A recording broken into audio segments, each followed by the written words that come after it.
lagi dengan saya di kuliah Ekonomi Manajerial minggu ini. Nah, di kuliah kita, saya akan melanjutkan topik kita yang minggu lalu berkaitan mengenai estimasi fungsi permintaan ya. Nah, kalau ini masih mirip juga dengan estimasi, namun kita lebih menekankan pada forecasting. Nah, jadi minggu ini saya berbicara mengenai peramalan permintaan masa yang akan datang. Nah, tujuan peramalan apa? Nah, peramalan itu kata lainnya adalah forecasting ya, forecasting. Nah, tujuannya adalah satu, mengurangi ketidakpastian yang dihadapi perusahaan atau organisasi. Yang kedua, mengambil keputusan yang tepat. Yang ketiga, untuk perencanaan perusahaan di masa datang. Itu. Nah, ini tujuan peramalan atau forecasting. Nah, kemudian untuk melakukan forecasting, tentu kita bukan sekedar meramal seperti ahli nujum.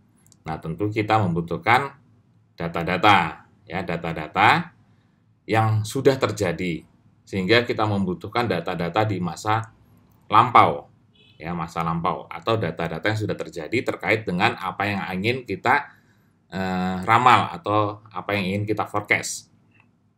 Itu. Nah, data yang digunakan adalah tentu data yang seiring dengan waktu atau kita kenal sebagai data seri waktu atau time series ya, time series. Nah, data time series ya itu adalah data yang seiring dengan waktu, sehingga waktu itu dari masa lampau ke masa sekarang ya. Jadi dari masa lampau ke sekarang ya, sekarang. Nah, itu data yang kita butuhkan. Nah, semakin banyak data, semakin bagus. Jadi semakin banyak data ya, banyak data makin bagus.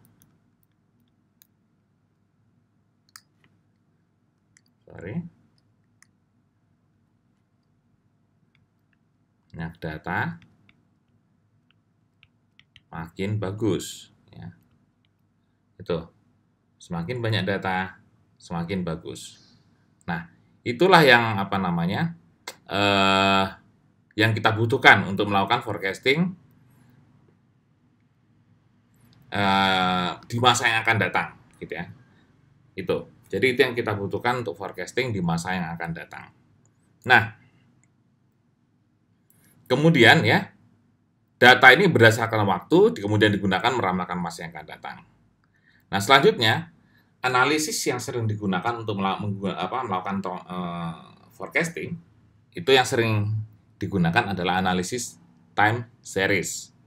Ya, analisis time series. Nah, analisis time series itu menggunakan data seri menurut urutan, bisa harian, mingguan, bulanan, kuartalan, semesteran, triwulanan, ataupun tahunan. Jadi kita bisa menggunakan berbagai macam bentuk sequel, ada sequence ya, bentuk urutan tahunannya tadi ya, datanya. Nah, analisis seri ini meletakkan variabel yang ingin diramalkan pada sumbu tegak dan variabel waktu pada sumbu datar. Ya, jadi itu. Jadi kalau di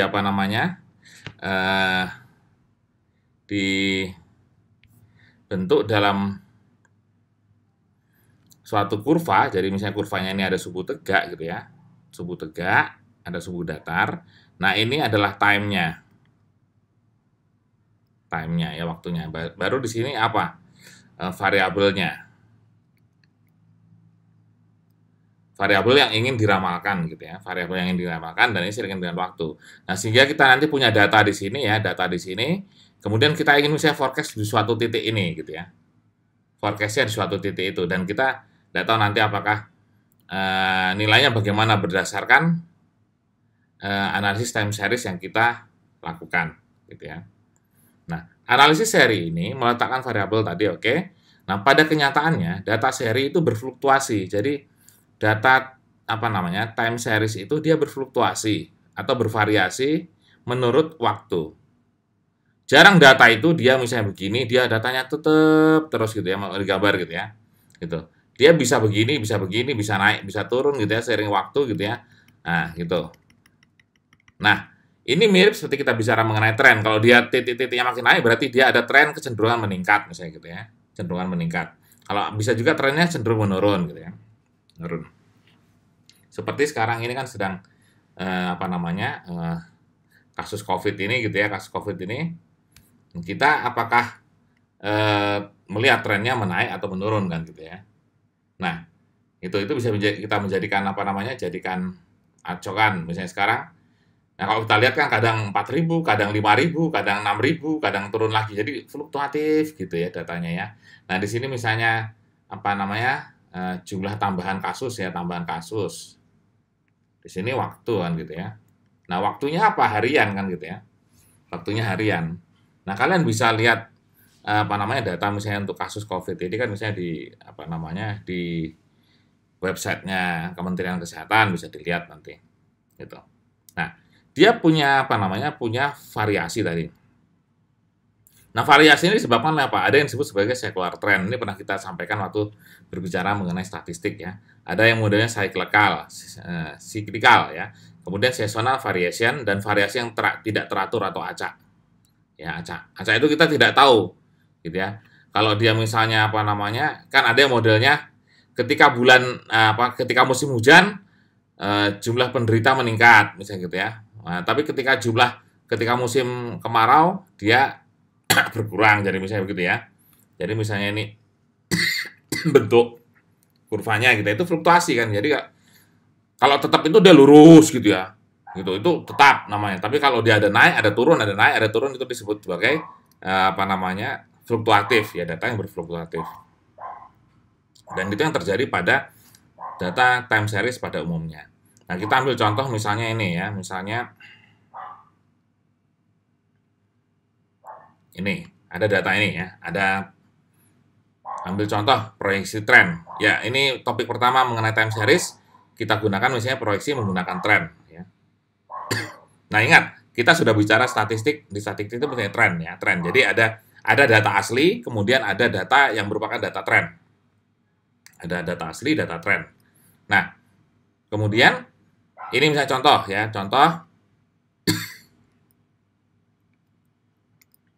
ya ada tahun, jadi tahun ini datanya kuartalan ya, kuartalan. Jadi setahun itu kan kalau kuartal itu kan berarti kan dibagi 4 gitu ya, ada kuartal pertama, kedua, ketiga, keempat gitu ya. Nah, tahunnya 95, 96, 97. Nah, misal analisis time series menggunakan regresi. Nah, regresi akan sering digunakan untuk digunakan untuk analisis time series, regresi. Kita sudah belajar regresi pada saat statistik 2 waktu itu, ya. Nah, sehingga kita perlu membuatkan persamaan regresinya, misalnya ini ya. Itu kita sama dengan Q0 tambah BT, kita adalah jumlah diminta. Jadi misalnya ini soal permintaan gitu ya. Kemudian Q0 adalah jumlah diminta pada saat periode dasar T. Gitu pada saat periode dasar. Nah, itu. Kemudian dengan data ini gitu ya. Biasanya kan kita ingin melihat bagaimana bentuk trennya, ya bagaimana bentuk trennya dan kemudian bagaimana nanti kita misalnya untuk proyeksi kuartal pertama tahun misalnya 1998 dengan menggunakan data ini gitu ya. Nah, itu kita ingin cari nanti misalnya begitu ya. Gitu. Nah,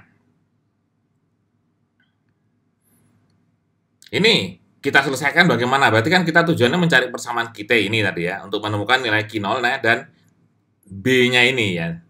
Nilai B-nya ini. BT T ini tadi kan tahun ya. B-nya ini akan kita cari. Nah, B ini adalah koefisien regresi ya kita kenal. Gitu. Nah, tentu kita gunakan aja alat bantu SPSS misalnya gitu ya. Nah, ini sudah saya printkan, hasilnya begini ya, menggunakan SPSS.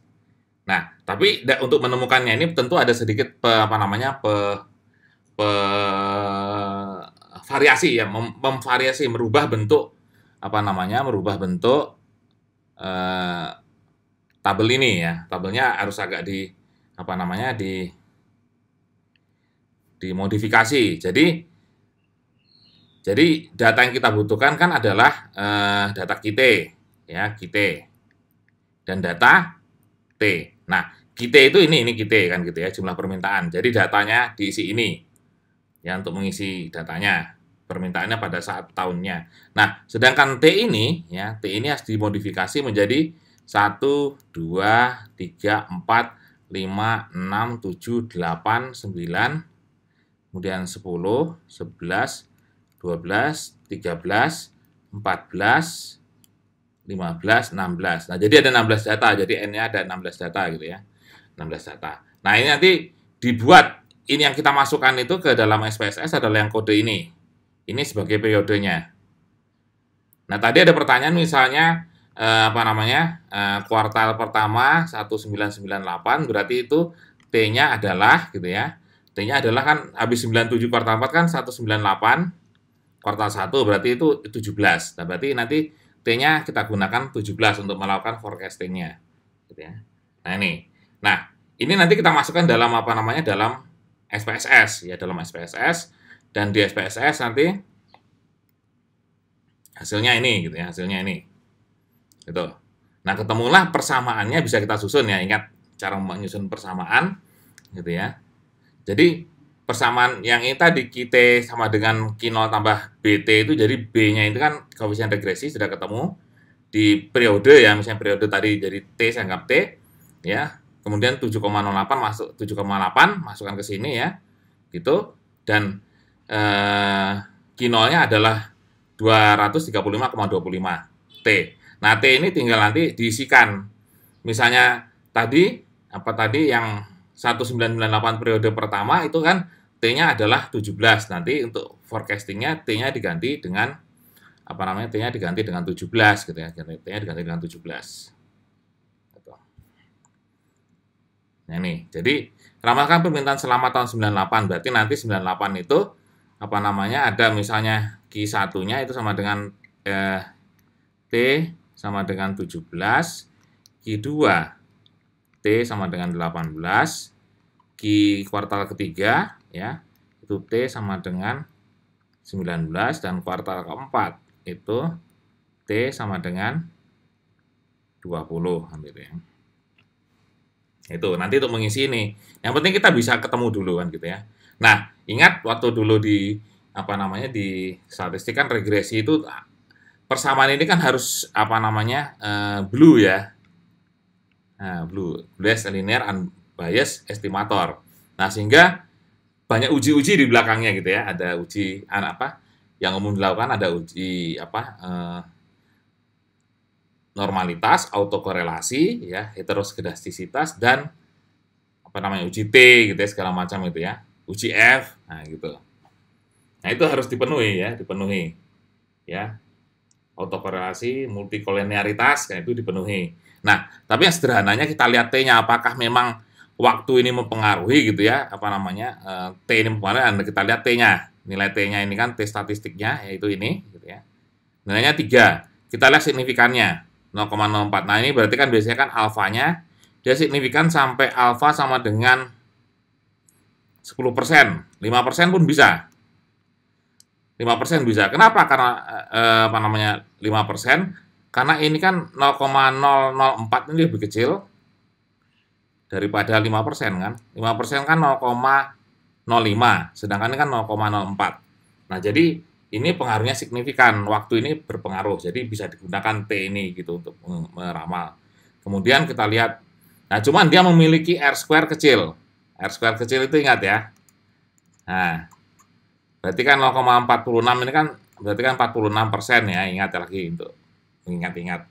Berarti waktu itu hanya mempengaruhi sebesar 46%, lainnya masih banyak faktor ya yang di luar model. Itu ingat cara membacanya.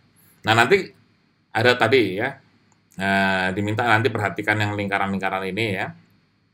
Kemudian ramalkan permintaan selama tahun 98. Berarti tahun 98 untuk kuartal pertama kan T-nya 17, kuartal kedua T-nya 18. Nah, ini tinggal dimasukkan aja nilai ini ke dalam sini.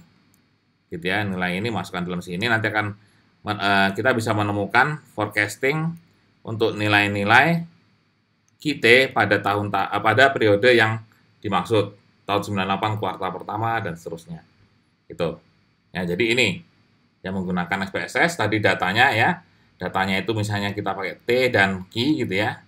kita buat berarti ini 1, 2, 3, 4, 5 dan seterusnya gitu. Di sini tadi ada 220, ada berapa tadi data yang di sebelah tadi gitu ya. Nah, itu jadi bisa kalian gunakan semacam itu ya. Gitu. Jadi SPS-nya yang kemarin kalian install itu bukan terus tidak berguna. Nah, sekarang bisa digunakan lagi. Nah, oke, selanjutnya model tingkat pertumbuhan konstan. Nah, model tingkat pertumbuhan konstan itu menggunakan model yang unlinear. Ya, unlinear. Unlinear itu apa? Berarti unlinear itu kalian gunakan ini persamaannya semacam ini gitu ya. Gitu. Jadi persamaannya bukan persamaan apa namanya? Bukan persamaan linear, ada pangkat ini gitu ya. Nah, pangkat ini berarti dia bukan linear. Ya, bukan linear, non-linear. Non-linear. Dia non-linear. Nah, sehingga kita butuh merubahnya menjadi linear kan. Jadi model awal tadi dibentuk dalam persamaan logaritma ini agar ini linear. Kan nggak ada pangkat-pangkatnya gitu ya. Nggak ada pangkat-pangkatnya. Caranya bagaimana? Ini dilogaritmakan. Ini waktu statistik juga pernah sudah disampaikan ya untuk melinearkan bagaimana yang apa namanya linear, apa unlinear atau non-linear. Jadi kiri kanan Anda kasih apa namanya kasih dikalikan len semuanya ya kiri kanan, nah, sehingga yang di sebelah sini menjadi len ki gitu ya, yang len kite jadi len kite. Nah ini kan apa namanya len ki 1 tambah g t. Nah ini kalau dilenkan begini dia kan menjadi len ki tambah len 1 plus G pangkat T.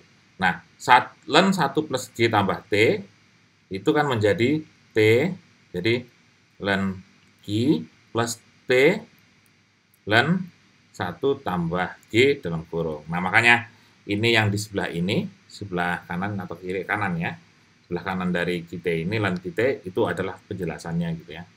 Jangan sebelahnya ini. Nah, berarti ini tadi kita masih gunakan data sebelumnya tadi, data tadi ya. Data tadi, ya data T tetap, karena T-nya ini tetap gitu ya. Nanti kan yang akan kita estimasi adalah nilai ini gitu ya, nilai len 1 tambah G-nya sama len Q0-nya gitu. Itu yang akan kita estimasi. Ya akan kita estimasi gitu ya. Gitu. T-nya ada. Nah, karena ini butuh data len Q-T, nah jadi tadi yang nilai Q tadi itu kita lenkan, ya lenkan. Ingat di SPSS kan ada itu untuk apa namanya menghitung ulang gitu ya. Itu. Jadi ada. Jadi Anda buat variabel baru misalnya ln kt gitu ya. Itu sama dengan len dalam kurung q. Nanti hasilnya itu adalah len kt. Ada variabel baru gitu ya. Variabel baru yang dibuat oleh SPSS. Gitu. Nah, kalau sudah caranya sama aja, kan regresinya adalah linear ya. Jadi ini hasilnya ini gitu ya. Hasilnya ini. Menggunakan SPSS hasilnya ini ya. Itu. Nah, hasilnya SPSS ini. Nah, kita susun menjadi ini. Len Kt sama dengan 5,46 tambah 0,027 itu dari sini. Ya dari sini ya data ini ya, gitu. Jadi oh ya jadi ini. Oke. Nah, ini kita kembalikan lagi ke model awal. Model awal itu yang dalam bentuk apa tadi? Yang dalam bentuk Kt sama dengan Q0 dalam kurung 1 tambah G pangkat T gitu ya. Itu kan apa namanya model awalnya. Kita Anda lihat yang ini tadi ya, model awal. Kt sama dengan Q0 kali 1 tambah G dipangkatkan T. Nah itu.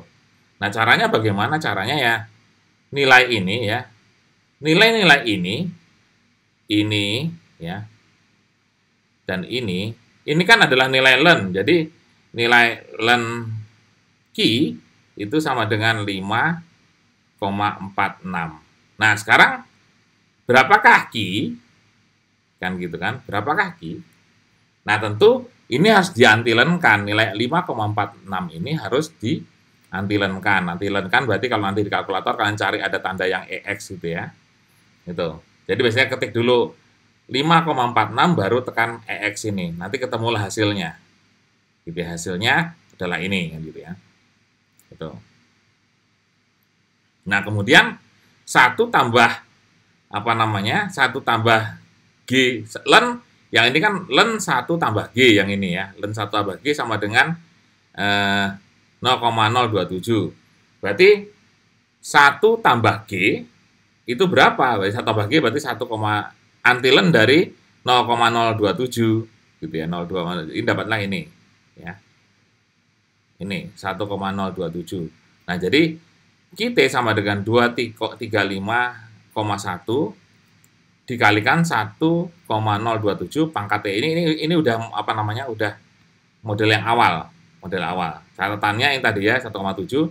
Nah, G itu apa sih? G itu adalah persentase pertumbuhan. Tadi kan apa namanya di model ini kan adalah model apa namanya tingkat pertumbuhan konstan. Jadi tingkat pertumbuhan konstannya itu dilihat dari nilai G-nya. Ya, ini G adalah tingkat pertumbuhan konstan, gitu. Sebesar 2,7. Jadi dari tahun ke tahun atau dari kuartal ke kuartal ada pertumbuhan konstan sebesar 2,7%. Ya, 2,7%. Nah, sekarang kembali lagi misalnya ramalkan permintaan selama tahun 98. Ya sama aja berarti nanti tadi kan T-nya tetap ya ada yang kuartal pertama tahun 98 adalah T sama dengan 17, 18, 19, 20. Nanti tinggal dimasukkan saja apa namanya nilainya itu ke dalam nilai T ini ya. Jadi T ini. Bisa nanti dalam bentuk T ini, masukkannya ke T ini kan gitu. Jadi tinggal nanti T-nya diganti 17, 18, 19 gitu ya. 20 tergantung nanti kebutuhannya di pada kuartal berapakah apa namanya data yang ingin kita forecasting ya. Oke, jadi itu ya. Nah, kemudian ada variasi musiman gitu ya, variasi musiman. Jadi tadi ada yang modelnya adalah menggunakan apa namanya model tingkat pertumbuhan. Tadi terus ada yang pertama adalah Ernst time series, model tingkat pertumbuhan, dan satu lagi ini adalah variasi musiman, ya variasi musiman. Nah, kita masih gunakan data sebelumnya, cuman nanti ada apa namanya modifikasi, ya modifikasi tabel data sebelumnya. Nah, tabel data sebelumnya kita buat semacam ini gitu ya. Ini. Ya.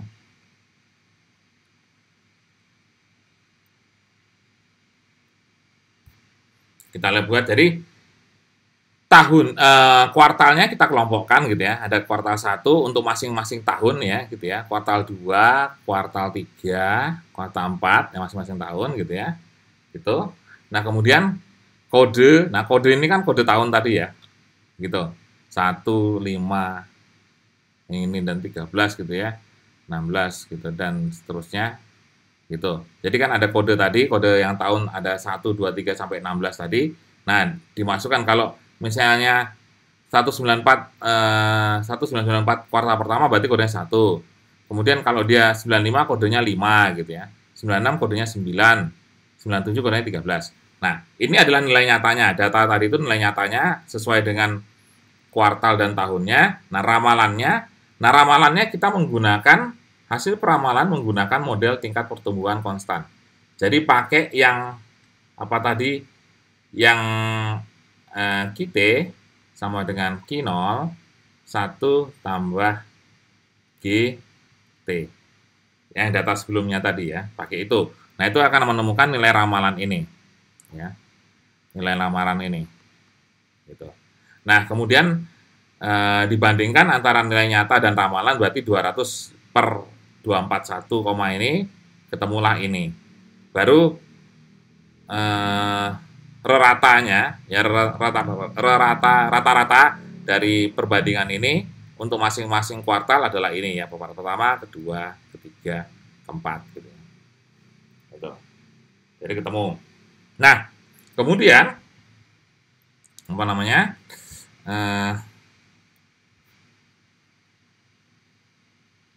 Untuk peramalannya. Nah, peramalannya ya. Peramalannya untuk tahun 98. Jadi kuartal 1. Nah, itu tinggal Q-nya kan sama dengan 17 tadi ya. Itu berarti 235 kalikan ini. Langsung aja dikalikan dengan rata-rata rasio nyatanya untuk masing-masing kuartal. Jadi kalau kuartal Q17 itu kan kuartal pertama. Kuartal pertama itu kan 0,937 ya. Berarti ini tinggal kalian 0,937. Cuman T-nya ini nggak digunakan gitu, nggak digunakan. Tinggal dikalikan aja. 235-nya tetap semua, cuman dalam kurung ini adalah rata-rata rasio data nyata dengan data ramalan pada setiap kuartal ya, pada setiap kuartal. Gitu.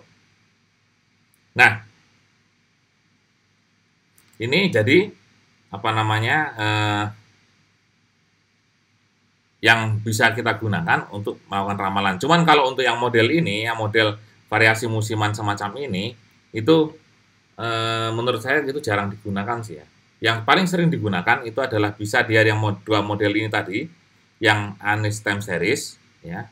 Kemudian sama yang ini, model tingkat pertumbuhan konstan, yang sering digunakan. Sama nanti di kuliah berikutnya itu pernah kita bicara mengenai misalnya moving average gitu ya. Ingat kalian waktu berbicara moving average gitu ya. Itu kan ada itu masih berkaitan dengan tren-tren juga gitu ya. Ada smoothing ya, smoothing. Ini di dalamnya ada moving average. Moving average. Nah, kalian ingat apa namanya? Kalian ingat lagi di statistik itu ada moving average kan ada, gitu. Kemudian ada lagi yang regression. Nah, itu yang kita gunakan sebenarnya. Regression tapi yang multiple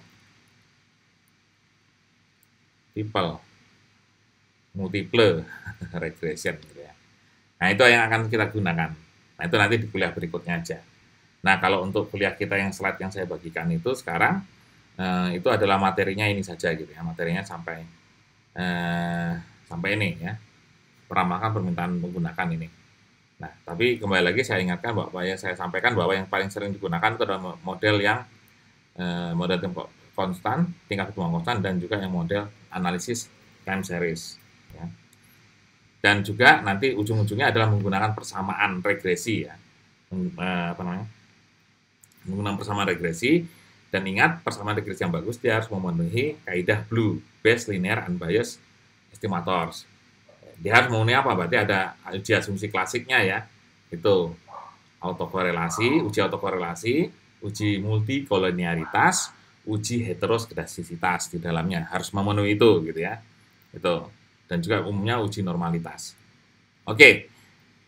Itu dia ya yang bisa saya sampaikan di kuliah minggu ini. Slide-nya yang sudah ada saya sampaikan di Google Classroom. Dan ini kan kuliah menjelang Lebaran gitu, sehingga saya harapkan nanti kita bertemu lagi nanti setelah Lebaran, karena ada pengumuman dari kampus kita mulai libur mulai tanggal berapa, tanggal 11 atau tanggal 12 gitu ya, sampai tanggal 17 atau pokoknya minggu depannya itu sudah mulailah, dan jadwal kita kuliah itu kita sudah jadwal kuliah gitu. Jadi itu aja saya dari saya gitu ya. Selamat menyambut hari Raya Lebaran bagi yang merayakannya ya. Semoga Lebaran kali ini bermakna, karena memang banyak dalam masa masih dalam pandemi, dan kita juga masih dilarang mudik gitu ya. Jadi mungkin kalian ada yang tertahan mungkin di Balikpapan, tidak bisa bertemu orang tuanya ya sabar dulu ya, kita berdoa bersama agar pandemi ini bisa berlalu ya. Itu ya, jadi dari saya tetap selalu jaga kesehatan, dan sampai jumpa lagi di kuliah berikutnya. Sampai jumpa.